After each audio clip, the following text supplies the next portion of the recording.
Hello, everyone, and welcome to probably the first episode of RivianTrackr Hangouts. It's a terrible name, but that is what I am calling it.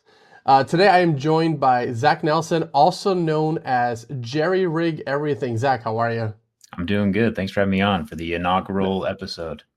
No, I appreciate it. Thank you for taking time out of your busy day and destroying phones and building bunkers underneath your house and all the other fun stuff you get to do. Yeah. So Zach, the kind of idea behind this show is, let's talk a little bit about Rivian stuff, talk EVs in general, and then, kind of just shoot the crap about other things as well. But you are you own an R1T, right? A Generation Mhm. One R1T, Yeah. and you now kind of use it for kind of your business, the not a wheelchair business as well. But I'm curious to kind of get your thoughts on how your experience owning your R1T has been like so far, because Yeah. So, you've had I it out mean, for 2 years, right? for almost three, like it's almost time for my 3-year update on that thing. Which like I think the national average of driving is like, 12 to 15,000 miles a year, give or take. And I'm right on that. So I'm nearing 34,000 miles. But I was thinking about that exact question this week, and I was just like, because I have like an early 1000 VIN, Yeah. and I was like, I've had almost zero issues over the course of the last 3 years, and like it just goes to show like how well Rivian like nailed that first truck, like especially because like, and we'll get into this later, but like I manufacture wheelchairs as well, and like Yeah. going through my different iterations of my not a wheelchair project, like we didn't nail our first version of our off-road wheelchair, nor like our manual wheelchairs, but like Rivian having nailed something this complex with thousands of different decisions and thousands of different variables, like it's just so impressive how little issues I've had with my truck over the course of 3 years. That's awesome. Yeah, and so I had also a Gen 1 R1T. My VIN was not as low as yours. It was in the 4,000 range. And very similar experience to what you're describing. I had very little issues. Yeah, there was some wind noise that came from, the corner window if you want to get particular. And I mean, that's the thing with electric vehicles, right? They're quiet, so every other little sound just kind of like gets amplified. But and then I traded up to the Gen 2, which has just been like a huge improvement, right, in terms of quality and in terms of sound. Like obviously everything is just so much more quiet and all that. But that's really great to hear. And for a moment there, you had done this video here, which is now 9 months old, but this was kind of talking about your ownership with your Rivian, for what was it, 2 years almost at that point. Yeah. And I mean, you had pretty much really great things to say about the vehicle. There nothing that others hadn't said before, so that's really cool to hear. And now my question to you is, if you had to do it all over again, and I think I know the answer to this, would you get another Rivian? Oh, 100%. Yeah. Yeah. I mean, I've driven all of the electric trucks, and like every electric truck, like even the Cybertruck and the Chevy, they all have really good things about them. But for me and my personality and what I use trucks for, like Rivian just matches it perfectly. Like I came from a Toyota Tacoma into Yeah. the Rivian space, and having just like a bit bigger of a truck with more towing capabilities, like Rivian just fits me perfect. I love it. I love Until it. So, until let go me ahead. Go preface ahead. that the Scout electric truck might give Rivian a run for its money. That's a great segue. But before we jump into Scout, because I do want to talk about Scout because you've had the chance to kind of see them and check it out. What would you say is your favorite thing about the Rivian, but also what is your least favorite thing? Because I think we have to be fair that not everything about Rivian is perfect. And I'm a tech guy, I'm a software guy. I focus a lot on the software side of things when it comes to Rivian. And I know that Rivian software, comparatively to like Tesla, for example, still has a lot of work to go, right? There's still a lot of things that need to be done to get there.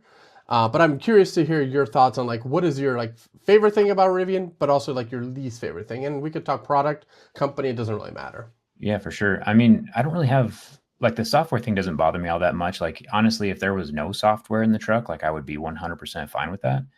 Um, so that doesn't bother me. I think I really like having the smaller form factor of truck. Like So I'm currently driving. We had to play musical trucks at my factory because we snapped the Cybertruck in half. And so I'm driving a Chevy Silverado Yeah, EV right now, which is like freaking huge. Like it has a massive battery pack. Like even the it's a doors beast. are very heavy. They're heavy doors. Yeah, But even just like driving down the freeway, like you take up the whole lane. Like there's no wiggle room on either side between the lines, you know. But in a Rivian, like you fit in the lane, and you can like right. there's room for everyone on the Yeah. freeway if you drive, you know, a smaller truck. Which like, you know, the Telo truck also, it like takes it even a step farther to go even smaller. But I think the size of the truck is like my favorite thing, while still maintaining like 1,000, like 1,100 pounds, not 1,100 pounds, 11,000 pounds of towing capacity. Cause I tow quite a bit. You do, And yeah. just having a bed is fun. If I had to pick a least favorite thing, nothing comes to mind right now. I know that's cliche, but like I really like the truck. Sure, sure. Well, I guess I would ask you, a lot of people, one of the biggest complaints from Rivian is their service, right? Service times, things they take a long time. And it doesn't sound like you've had a lot of issues when it comes to that. So that's really good. But just to confirm, you really haven't, like you haven't had to deal with like Rivian service at all? No, I had to take it in once. I can't remember what it was for. I think there was something like the steering wheel was like shaking or something Got like it. that. Is your original Tano still working? No, that broke. They replaced it and that broke again. Okay. So Oh, it I is. guess And now that would be something. there's a new one though. There's a new one. There's a new the new Gen 2 Tana, right? They call it Gen 2 even though technically it's Gen 3. I mean, That rolls. I pulled the tonneau out a little bit. If I help the tonneau, it's just fine. So Okay, okay. I'm not in It a just rush needs to some like assistance. fix that. Yeah. Gotcha, Um, gotcha. so they did service had my truck for about a week one time, but they got me a loaner, so it was like Good. not that big of a deal. So service hasn't been a big issue for me personally. Good, good. Yeah, yeah, that's probably a big complaint for a lot of people is just service turnaround times. And as Rivian continues to grow and with R2 coming out next year, and I look forward to checking out your reviews and thoughts on R2 as well, um, they're going to have to expand, right, their service network way more. They're going to have to build out more service centers. They're already kind of feeling cramped, and a lot of people will agree to that oh, I dropped my truck off and it takes 2 weeks before they even look at it, right? Because maybe it's not a critical thing. Hmm. And sometimes they'll get a loaner and sometimes they won't. I have been very lucky to, knock on wood, I haven't had that experience, thankfully, with either of my generation trucks, but I do know personally a lot of people who have run into it. So I'm glad to hear that you haven't had that issue, and hopefully you don't. Um, Especially the way I've seen you treat your truck, Yeah, like a real truck. yeah. So, I'm but curious that's though, great. because like the second generation is tempting to me. Yeah. Even my personality is that I use things until they break and then fix them and then keep on using them. But like the second gen, what's the biggest difference between the first and second for you? Yeah, and it's funny because prior to this call, I was in a group chat with other people, and we were talking about this, like, oh, is Gen 2 enticing? People are always constantly asking me, like, should I upgrade? And the truth is, I would have not traded in my truck and gotten a Gen 2 had it not been for like content for like RivianTrackr, because it's like, oh, it's like if I was reporting on last year's iPhone, right? I'm not gonna like at some point, enough people are gonna upgrade to the next thing, and like you have to kind of keep up with the trend. Yeah. But honestly, there's a couple of things. Love the 4K HDR cameras, right? Like just the cameras. I feel like on Gen 1 the cameras were potatoes. They were really, really bad. You're not wrong. Um, which is just like it baffles me because, well, I'll get into that in a second, but like how do you make a vehicle in 2021, 2022 with such bad cameras? But then again, I recently leased my wife an Ioniq 5, short-term lease until we get R2, and that's a 2024 model year car with also really bad cameras and software, and it's just like I guess they'll just pick out whatever they have in the parts bin and throw it in there, right? Yeah. Which and whatever's cheaper. But definitely the cameras. I think that the reality is with Gen 2 quality and build quality has definitely improved substantially. I'm not a person who cares about panel gaps if they're misaligned, as long as like the door fits properly and it's not like causing something to get scratched or damaged.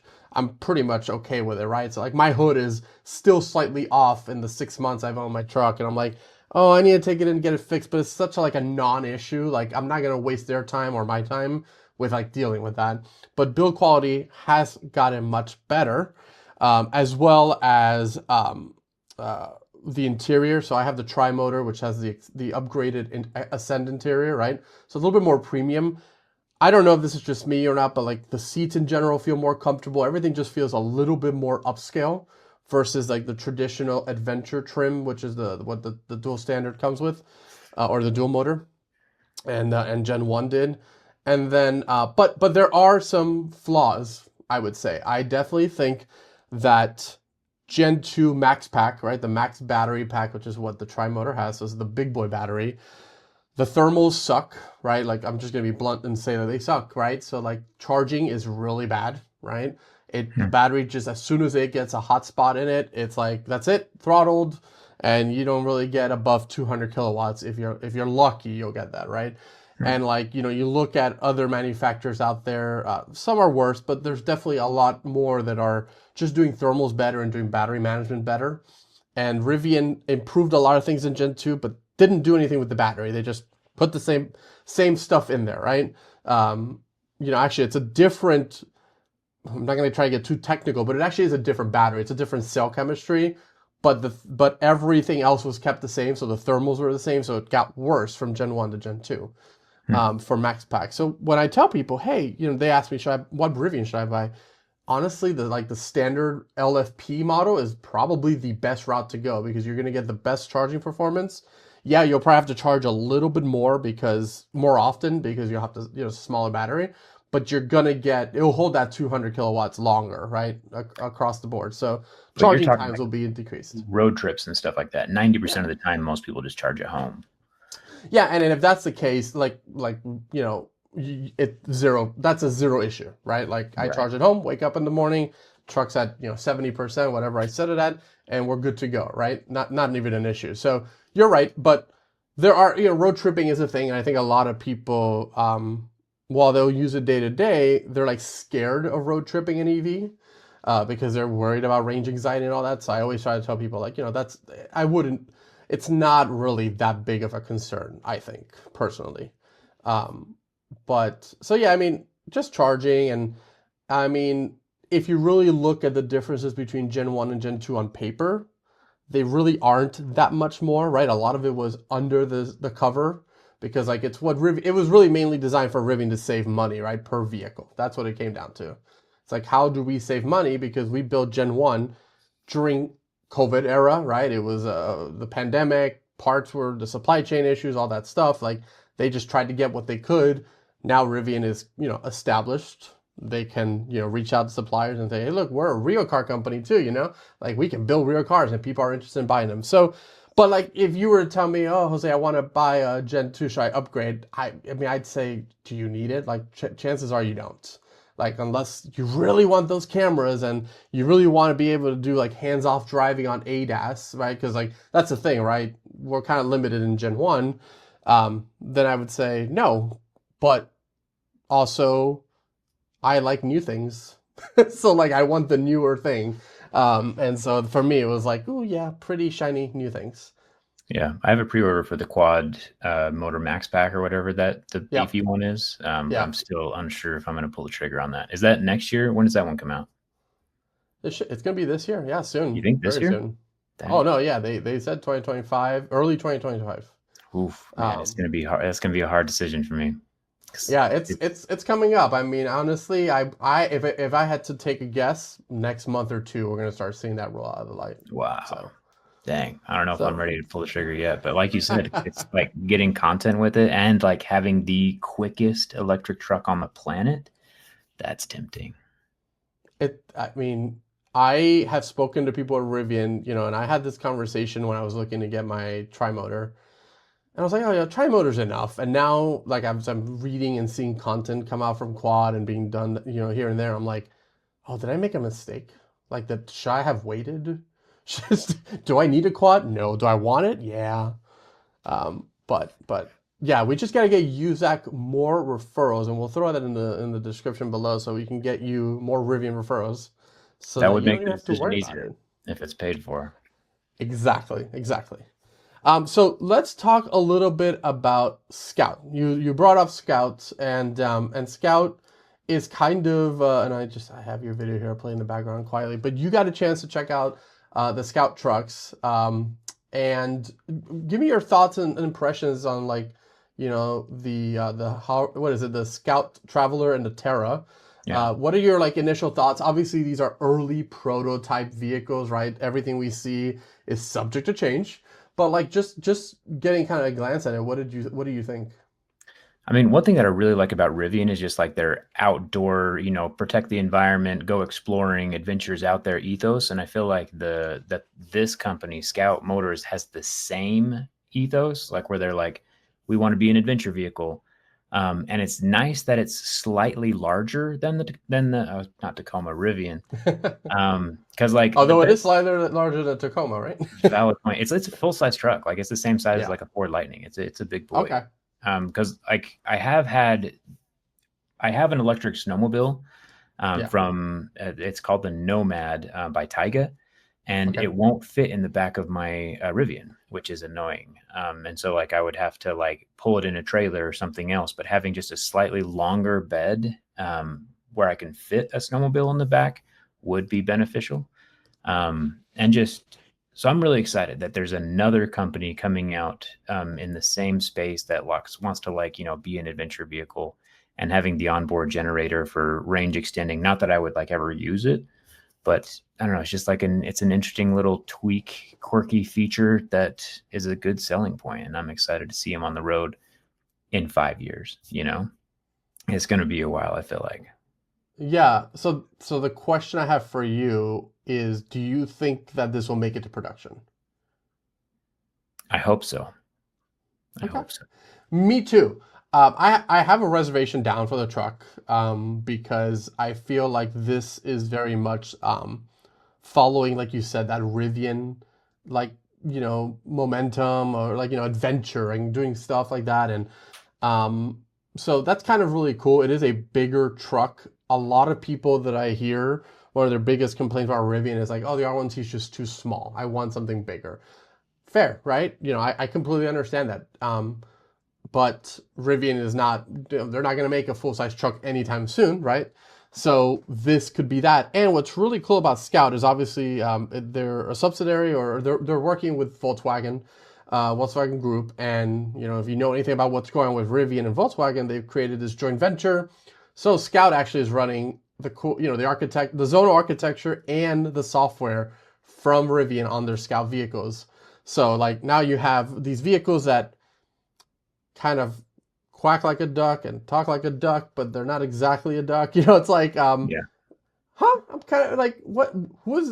But Rivian is like, no, no, no, they're completely different, and Scout's like, no, no, no, they're completely different. So they're like, okay, Mhm. fine, but are they? And I haven't had a chance to see these. I hope I do soon. They look really cool. I think that old school look, right? Like, there's just a retro kind of this. The inside, they decided to go in with more buttons, right? Less, still have your touchscreens and all that, but there's like physical buttons. And I used to own an FJ Cruiser, right? So I remember having all the fun, quirky buttons and things to be able to do. And I think that, if they can deliver on these products, and I think, being backed by Volkswagen or being part of the group, I think they'll be okay. I do think that 5 years might be a little too late. Like, I feel like we need to get maybe just faster. Um, I'm sure Rivian wants the R2 out right now, but realistically, you can't just spin up a whole new car overnight, right? It takes a lot of work and effort. So, but and they don't want to cut any corners. So I hope that Scout does make it, because I'd love to see these on the road. And I'm of the mindset, I'm pretty sure that you are too, because I think I kind of understand and seen what you post and all that, that more options in electric vehicles is better for the consumer. Yeah, for sure. As much as I love Rivian and talk about them a lot, there are other great trucks out there, and I want them to be more. And speaking of trucks, let's talk about a little one, because I'm obsessed with this, by the way, because I went to Japan many years ago and I saw the K trucks over there. So there are these little trucks, right? And so you had a chance to check out the Telo, is it Telo? How do you say it? Telo. Telo truck. Mhm. And I've reached out to them. I'm actually in talks with them too to kind of work and do a little bit of content with them because I'm obsessed with everything about this truck. Tell me a little bit about what you thought about it because this is actually relatively new. 2 weeks ago, you went out and got, or at least you posted it 2 weeks ago, but you've got a chance to check it out and drive it. What do you think? Yeah, super huge fan of that. It's kind of incorporating some of the same things that Rivian has, like with that monster tunnel underneath the bed. There's a monster Yeah. under the bed. And then the drop down back wall that the Chevy Silverado EV has, and just the small footprint. Again, like I'm not that big of a fan of like having a truck that takes up the whole freeway when you drive it, Right. or like parking in a parking lot with like a car on either side. Having a small truck is super useful. Yeah. Um, yeah, there's and Utah is just like the mecca of big trucks, and so it's just annoying having all of these massive machines driving around everywhere. So I'm really excited for it. And like I met the CEO and like a bunch of the people who were with the company, and they just all seemed like really cool, down to earth people, and I'm excited for them. Once again, just like Yeah, I see mentioned with that's Scout, Jason right there. He's a stud. yeah, yeah, he's awesome, and I've had a chance to talk to him a little bit here and there, but because and the reason I reached out to him was like, hey, this is you guys have a lot of similarities to Rivian, like and that's completely fine, right? Like Rivian was not the first company to build a gear tunnel, right, or design that concept, but they definitely executed it very well. Yeah. And so I think the monster tunnel, the monster under the bed is just like it's cute. And I use the word cute for this truck, but like everything about it is cute and adorable because it's like so tiny. Although I do worry what you say, like, oh, in America, everybody likes to drive their big trucks. I'm here in Florida. I get it. I see them everywhere too. And I would be very scared to drive something. I mean, it's like driving a smart car on a highway, right? Like I just like you get a semi passes next to you, and you're like, this is it. This is how it ends today, right? Like, do you think there's a market in America for a truck of this size? I think so, especially in like cities and stuff like that, because like, if you go to New York and drive around like the center of New York City, like there's no big trucks. Like people realize that it's impossible to drive a big truck and they're so impractical. And then I feel like there's I feel like there's a market for it. If they can get it to market, they will succeed. Yeah, yeah, and that's really the catch, right? I do hope that they can succeed. I'm not familiar, if they're backed by anybody or any big company, so I think they're kind of doing their own thing. But I do hope that we get to see them because they're super adorable and again like affordable, right? It seems like that's the catch, right? When you build something small and convenient and compact, you can also give it a good price point. And right now, there really is it's really hard for people to want to get into an EV truck, right? We talk about Americans love trucks, but it's hard because like they're all really expensive. Like there's not a lot of options for a reasonable truck, right? Even a Rivian, we're talking 60, $75,000. That's a lot of money for a lot of people, and even maybe getting a lease, but you're still paying maybe like 499, 599 a month. Like that's a lot of money still. So the question is, or really what we're looking for is hopefully something like this can be affordable but sold, and it can be easy to sell, right? Like I would buy one that's like a second truck for like the weekend, go around town and like have fun. Maybe I wouldn't go on a road trip with this, but I think it would be fun to like do it around town. And if they can be successful and build it, I could totally see this working overseas in Europe or Asia for sure. For sure. Yeah. Okay, let's shift gears to tell me what's happening here, Zach. Yeah. So what happened here? So okay, this has been controversial. Let's talk about this. Yeah, yeah. Let's do it. this um, you decided to see how much you could tow with your Cybertruck, right? You wanted to see if the casting being that it's made out of aluminum and all that, which is very like let's talk like that's a reality. Like aluminum is lightweight, right? And please stop me if I'm wrong if I'm wrong at any point because you are more expert at this than I am. But like For sure. we see a lot of vehicles now being built with aluminum because it's probably more affordable. It's lightweight, right? And everything about EV trucks, especially, when you put in a big battery, everything else has to be lightweight to be able to compensate for the difference in weight. Yeah, yeah. And so you tested to try to see how, the Cybertruck, 11,000 pounds of towing, right, capacity? Mhm. And you wanted to see how close you could get to that. But you got it to break at about 10,000 pounds. Although the internet and everybody, is like, oh, you did it wrong because there's a difference between the force of going down versus pulling. Talk to me. Talk to me about this Yeah, because for sure. I heard about it everywhere, and this was all over my social media feeds for weeks. It Cool. still is. So yeah, so there's a huge difference between like towing weight and tongue weight, but they're also very much related. Like you can't have one without the other, and you want to distribute. And the interesting part of this video is like, if I had to reshoot it, I would have put my tongue weight explanation at the beginning instead of right after the truck broke. Because if Right. there's three parts of the video, we test the Cybertruck, I explain tongue weight, and then we test the next truck, which is like a Dodge Ram. And I would have taken that tongue weight explanation and put it at the beginning to help, people realize that we're not testing the towing limit, we're testing the tongue weight. And it actually did really, really well. I was assuming that it would break around 4,000 or 5,000 pounds, and it made it all the way to 10. And so I said in the video, like that's really good. Yep. However, if someone who's not experienced with towing loads their trailer wrong, they could very much like they think, oh, like, oh, 10,000 pounds, I can park that excavator wherever I want on the trailer. But if they park it too close to the tongue, you have almost 10,000 pounds of weight on that tongue. And so, like, the failure point of the Cybertruck within reason is too close to the actual towing weight of the truck. And in my opinion, I wasn't a huge fan of that aspect. And then we also tested the Dodge truck at the end, and we were bouncing the excavator off of that hitch, and like nothing was happening. Yeah. So Yeah. yeah, Yeah. it was a fun, entertaining durability test. And I should have clarified some things at the beginning of the video.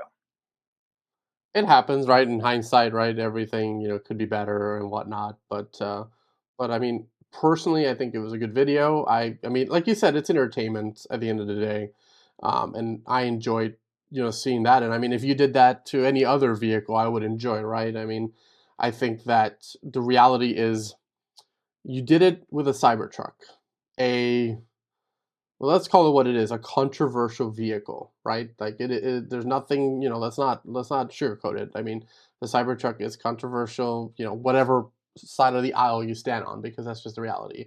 And I'm sure, if you had done it with an F-150 Lightning, it would have probably not been as exciting, right? People probably wouldn't have been so hyped up about it. Um, but it is what it is. You did it, and I think you did well in defending yourself. Not defending yourself, but like explaining why you did it. And of course, there's other people that try to counter your points and say, oh well, you just didn't explain it correctly, or you were just trying to make Tesla look bad. And I don't really truly think that was the goal with that video. Personally, probably get hate for saying that too, because why not?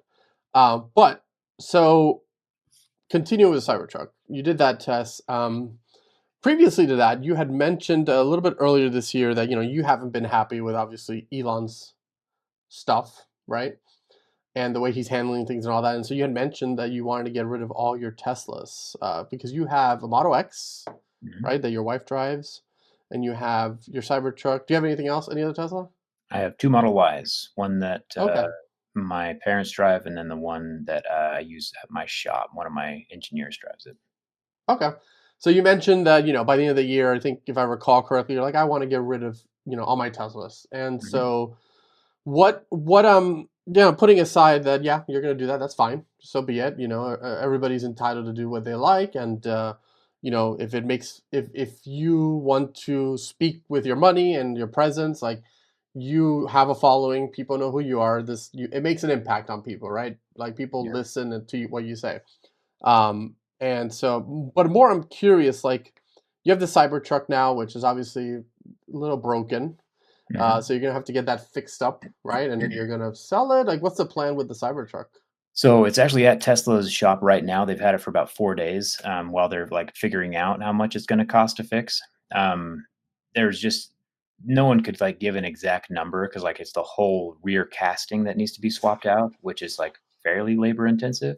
Yeah. Um, and so it'll be interesting to see what that number is. But like to get it running, I bet it's just a pyro fuse. So like I bet I could get it Yeah. running for like $500 if I wanted to. It just wouldn't have a hitch anymore, which is fine because I would never tow anything with the Cybertruck anyway. Yeah. So that's I will get it running again, and then we'll sell it after that. And then yeah, we'll probably switch one of the Model Ys for a Rivian of some kind. I'm not sure which one yet. And then the one, yeah, we'll end up with new cars. All of them will Yeah. get swapped out. What do you think is a good replacement for the Cybertruck? So we've For what already bought reason? the Chevy Silverado EV. Oh, okay, wonderful, Yeah. awesome, that's great. So that one should be here in the middle of April, I think, which is kind of fun. Yeah, The same you know price. work the work truck. Yeah. Well, no, we actually bought the LT. Nice. Okay. Just because it has the drop down midgate, but it's basically the same price as a Cybertruck with 100 miles more range, and it's a normal looking truck. So we're excited for it, and it can tow more. That's awesome. And you can tow more. Yeah. Yeah, You gonna do a durability test on that one? probably not. That's fun. No, that's okay. That's awesome. Yeah. So I mean, yeah, I think I some people would say, oh, you need to take Tesla and Elon and you need to separate them. For some people, it's hard. And I mean, I think Tesla still built very very great vehicles. I've never personally been a fan of the Cybertruck, even though funny enough, I did have a pre-order initially because I think everyone did. Like I feel like everyone in the world had one. Um, and then of course they've only been able to sell 40-ish thousand of them. So I don't know where everybody else went. Maybe they're on Mars. But okay, cool. Well, I'm interested to see what happens with the Cybertruck personally, and I'm sure other people will be interested to see what happens with that. And but I think if anything, it was a good educational video, and hopefully it kind of gets out there and just shows people really the importance of like towing properly. Because I don't tow really, to be honest, and so like I don't know, like if I were doing that, I wouldn't really know. Like I understand that you want to get the balance over the wheels of the trailer more, from my understanding. So I'm like Yep. but I've actually learned that from you, funny enough, like watching your video. So thank you. Yep. So cool. Well, is there anything else EV related before we kind of wrap up that you want to talk about? No, I think when you were talking about like Elon and Tesla, I still know it's like a controversial subject, right? But like, Talk about it. Yeah, let's talk about it. feel like the thing that bothers me with Tesla is a lot of like the full self-driving like vernacular that they've been using. And like I fell into that hype like 10 years ago and I was like, oh yeah, I'm going to have a self-driving car next year, and this was like freaking 2014 or 15 or something like that. And so I've paid probably like ten or $12,000 in full self-driving fees, and like here we are 10 years later and we don't have it. And so it's like there's more than just like, oh, Elon's a bad guy. Not that I would actually say that, like Elon's a controversial subject, right? But like Tesla themselves have also been participating in this like never-ending like next year it's coming, next year it's coming, next year it's coming. And like I feel like the innovation with Tesla kind of stopped after the Model Y. Like they dropped this really cool vehicle, and then ever since then, it's been like this weird looking bus. It's been like a weird robot thing. It's been like a weird taxi cab thing with the full self driving that still doesn't exist, but it's going to exist next year, like it has been for the last 10 years. So it's like there's just my little rant there, but I've bowed out of like the snake oil salesman that's not just coming from Elon, but it's coming from Tesla company as a whole. And it's like you can't say next year for 10 years and still No. keep me as a customer. I imagine other people might be okay with that, but like, man, fool me 9 times, you're not going to fool me a 10th. So I'm out. It is. And so I have a question. Have you had a chance to try out like the latest full self-driving version?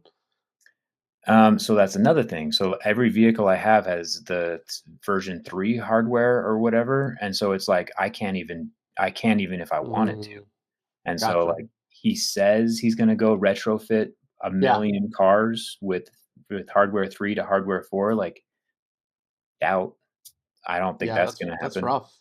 That's hard. Yeah. So anyway, lies and false advertising aside, I'm just done with the whole company, and it's time for me to move on. That's fair. That's fair. Yeah, and I mean, you're not the first person, right? I've heard say, "Oh my God, I've bought full self driving and spent thousands and thousands and thousands of dollars, with fake and false promises." And of course, I'm sure the comments, if anybody watches this video, will be like, "Oh, but what are you talking about? Have you tried full self driving? 13 point whatever it drives you from point A to point B, and like, but like, not like it's not still full self driving." And who's liable? Who's Right. liable if it gets in a wreck? The person who The should be paying person. attention, right? Right, not the So car. yeah, How do you sue the car? It's like until watching those Waymo accidents happen, and like the police are like, I don't know what to do with this. Like, who's at fault here? Like, doesn't Waymo and take responsibility for those they're gonna wrecks? have, yeah, they do. But I imagine at the initial, it's like there's no driver help, right? Like at Yeah, first glance, until Tesla and Elon have skin in the game and are taking responsibility, full self-driving does not exist by definition. yeah. So, Well, yeah. I think you can agree that the term full self driving from the get go was just wrong, right? That should have never ever been what we called it, right? Um, call it enhanced autopilot. I don't care, right? Come up with whatever gimmicky name you want to, but it definitely has never been full self driving, because full self driving means I can go to sleep, wake up, and be in my place, right? yeah. That's my interpretation of it. I watched the movie I, Robot. I remember what that was like, right? That was the full self driving when the Audi cars would take you in the tunnel and take you from A to B, and you don't have to do anything.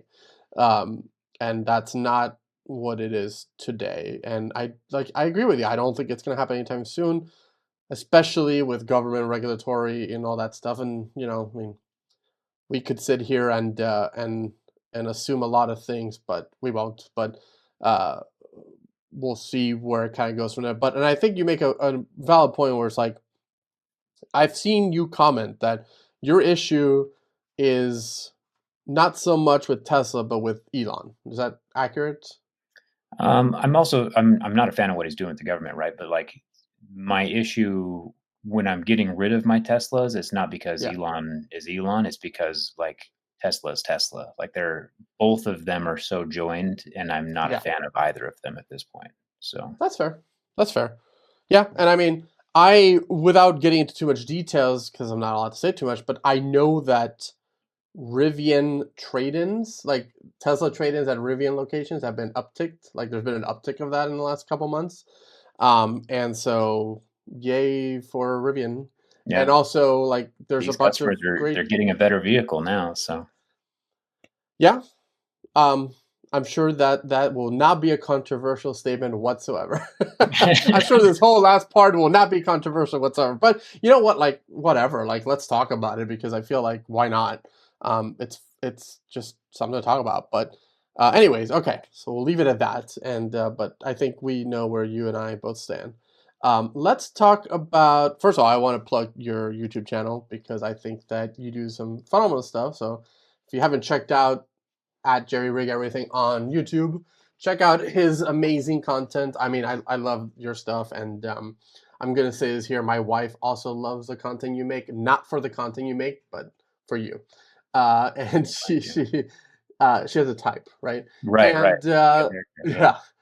yeah, and so definitely check it out. Everything from you've been doing definitely more EV content, but I still love your traditional durability tests with phones and devices and all that fun stuff. So it's just that's how I got started meeting you. So it's great that we've been able to connect with that.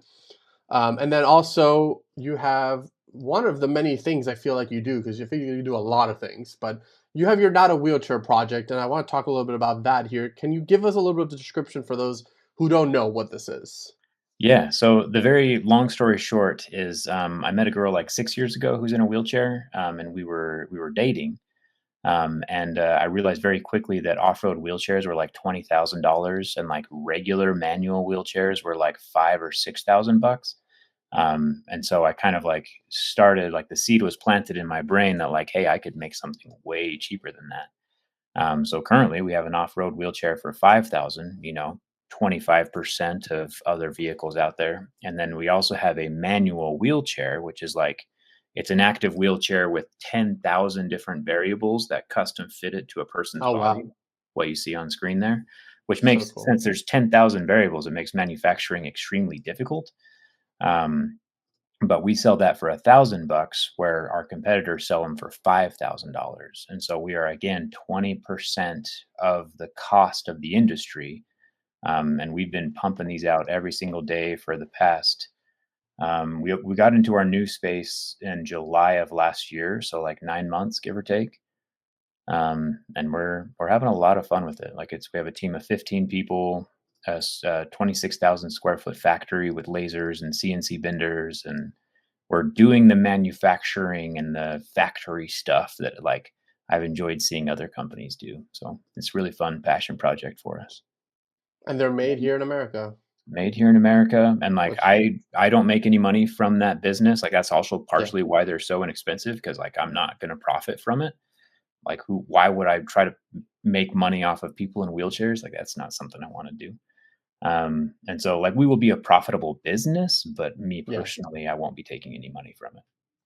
That's good to know. I didn't actually know that, so it's kind of good to know. And I mean, I think that plays into a lot of people's factor because um, there are, every company wants to be, every for-profit company, right, wants to make money, and it's all for the shareholders and stuff like that, so to speak. So it is kind of nice to see for a change. And I know personally, again, following you through your content, I've kind of followed you as you've built these out and seen the business grow from my perspective, which is kind of really cool. And I don't use a wheelchair, but I know plenty of people who do, and I've absolutely linked them to your site to take a look at them. And so I appreciate. I did not know that a wheelchair could cost $20,000. Like that was just crazy to me. But then I did the research and I saw that holy cow, that's like you're right. Like that's not an exaggeration. Because I'm here sitting, wow, $5,000 is a lot of money, but no, it's not. It's really not. Not in the grand scheme of things. And this is something you're using every single day. Like this is the person's livelihood. And so to be able to see that, but then also to offer an affordable option, the manual wheelchair at $1,000, starting at $1,000, like that's just fantastic too. So that's really great. Is there anything else you want to plug while I have you here? Not really. I mean, that's just we kind of hit on everything, Rivians for the most part, and a little bit of the YouTube side of things, and hopefully, you have your own YouTube channel as well, and it's fun to see that grow. And uh, Thank you. the more people Yeah, out there creating content, the better. The more people out there creating family-friendly, educational, uplifting content, the better. yeah, yeah. It's the world is a scary place sometimes, and so even as I sit here and I create a little bit of Rivian content that maybe 100 people might watch, maybe less. Who knows, right? Some videos are good, some videos are not. That's okay because like if I can help someone later, like that's exactly what I want to do. I just want to kind of spread the news. And I drive an electric. I should have asked you this question at the beginning, but like I drive electric car because they're fun, right? And but I also love. I want to help the environment. Like I am a person who loves our planet and wants our future kids to have a planet to inherit, like a good planet. And I feel like you're probably the same way. But like, why do you drive an EVs? Because you have multiple of them. What really like why? Like, what's your primary reason behind it? Yeah, they're fun is like one of the main reasons, but also just like they're so much more logical. Like there's no maintenance, there's no moving parts. They're just so much they're fun to drive, but they're so much easier to drive. And so like taking your car in to go get the oil changed every 5 or 10,000 miles is just like a waste of time. Like you have to go Hmm. sit at the shop or drop it off, or like it's half a day wasted, Yeah. but with an EV there's no maintenance, and it just makes it so much more logical to drive. I drive an EV because it's logical. How about that? There you go. Do you have any more gas powered cars or no? No, my Humvee, I swapped that for electric. My wife's Oh, I'm glad driving you an brought that up. yeah, Are we the gonna Humvee was see fun. any more Humvee content? after the bunker, we have probably like 6 Okay. more bunker videos because I got to get that done this year. Yeah, yeah. Yeah. Um, but then with the Hummer, I mean, it still runs. Like I drove it like 2 days ago, 3 days ago. Yeah, But I want to get it painted. I want to get it like a little like sound dampening and like insulation inside. And yeah, there's that's more awesome. projects there, but not in the near future. Sure, sure, fair enough. Yeah, I mean, I really, I should have mentioned that earlier, but of course, many other things to talk about. But I really enjoyed watching your transition of taking this old Humvee, old school Hummer, military Hummer, and like tearing it apart and making it electric, and like that's so freaking cool. Like, I It's fun. wish I could do that, but it's very enjoyable to watch that because and just like kind of and learn in the process, right? And it's just like sometimes watching content like that is it's just like it inspires you to want to do something too. Like it's like now I want to go build something, or now I want to go take something apart, right? Yeah, and Um, hopefully, because like honestly, dude, like social media is like ruining humanity. Is my life is on social media, right? But like it's also yeah, destroying humanity. And so yeah. like putting out like the educational or like the DIY stuff out there, hopefully it does inspire people to put down their phones and go out and see the real world, touch some grass. You know how it is. I love it. I love it. Well, Zach, thank you so much for joining. I appreciate taking some time today. And make sure you go check out Jerry Rig Everything on YouTube. Check out notawheelchair.com. And then I'll link all of this in the description below, as the YouTubers say. And I also link your Rivian referral code if you're interested in a referral, or interested, I should say, in a Rivian. Check out Zach's referral code. Support him, help him, so that he can get another Rivian and help make content too. Because I feel like the more Rivian content, the more EV content out there, the more we can educate others who might not be so inclined to consider an EV, and learn that it's like it's no different, and it's actually better in so many ways. So Yeah. thank you, and I hope we can chat again soon. Yeah. Thank you. All right, take care.